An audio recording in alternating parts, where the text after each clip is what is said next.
Hello everyone, today I'm going to be doing a One Piece deck profile talking about Green Kinemon. Starting out, we are running 4 Momos for searching. Momo fetches almost everything that matters in the deck. For blockers, 3 Captain Beige, and then 3 Toki. Toki of course will count with our big top-end cards, so this will always be an extra blocker.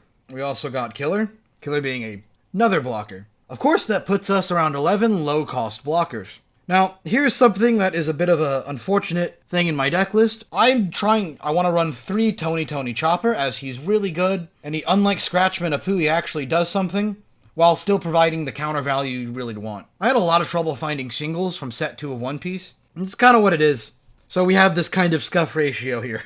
Of course, the big show of this deck for Okiku. Of course, we want to go second, play Okiku turn 1, and just make our opponent's life miserable. The best possible turn, you go second, you play Okiku turn 1, and then the next turn you play Yamato, put 1 on Okiku, get rid of whatever little drops our opponents try to throw at us. It's just absurdly good, and we have really good board control early game. Of course, as both a backup way to rest our opponent's units, we have Izo, but more importantly, Izo is counter value.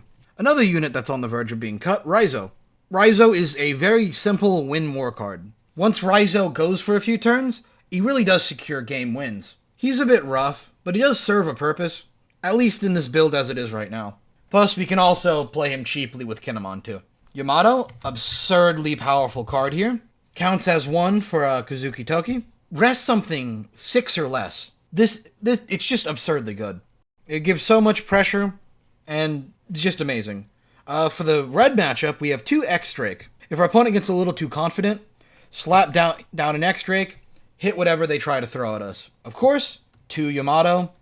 Big, crazy pressure unit, double attack and banish. Once we throw down the Yamato, which we can also reduce cost with Kinemon, our opponent has to deal with it or have some plan of containing it. Plus, it also counts as another thing we can use to make Toki a blocker. Now here's an odd choice. I am playing double blocker Law. What I like about Law, not only is it a blocker, so it's a defensive play, but it lets me be aggressive with other units and not worry about them being attacked into. Let's say I overextend with an Okiku and leave it rest, in a situation where an opponent could typically just swing into it. Law is going to let me play it, bounce it, replay it, and it won't be rested. It's very simple, very clean, but there's a lot of situations where you can do stuff like that with Trafalgar Law. Very good card. Of course, the big buff to this deck in set 3, Krieg.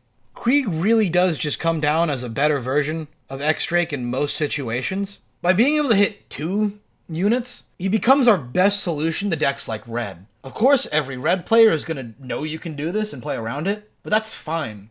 Just having the threat alone is amazing. Plus he has double attack too, so we can actually pressure the opponent once our board control early game is established. Our big top end, Kazuki Odin. When Odin comes out, we are in the in game, and we are either at that point just directly going face and securing our victory, or we've probably already lost, I'll be honest. This deck is very get ahead early and win from that. Odin really, when he does come out, though, is oftentimes too much for decks to deal with, since he does just pull whatever else we need from the deck once he dies. If we need to be defensive, we can grab a blocker. If we need to be more offensive, we can just throw out an Okiku. And then we also have these Raizo and Izo for more alternative weird situations. And of course, 3 Punk Gibson. My build is a little heavy on Supernovas, but I am not running Bonnie, because I'd rather play more gas type cards. If we have to sit early on and throw down a Bonnie and try to dig for something, we are probably losing anyway. Kinemon is a slower deck this format than a lot of other options, so we have to be proactive about how we play the game. Kinemon is a very fun leader, but he does have enough issues to keep him out of the metagame consistently.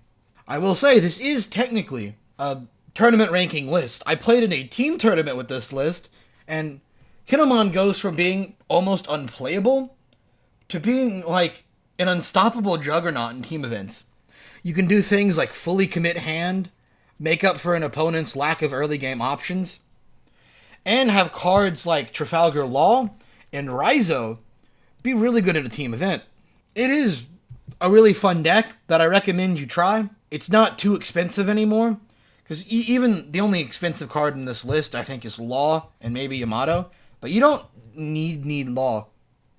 So yeah, I Highly recommend everyone play Kinemon. Thanks for watching, and I'll see you next time.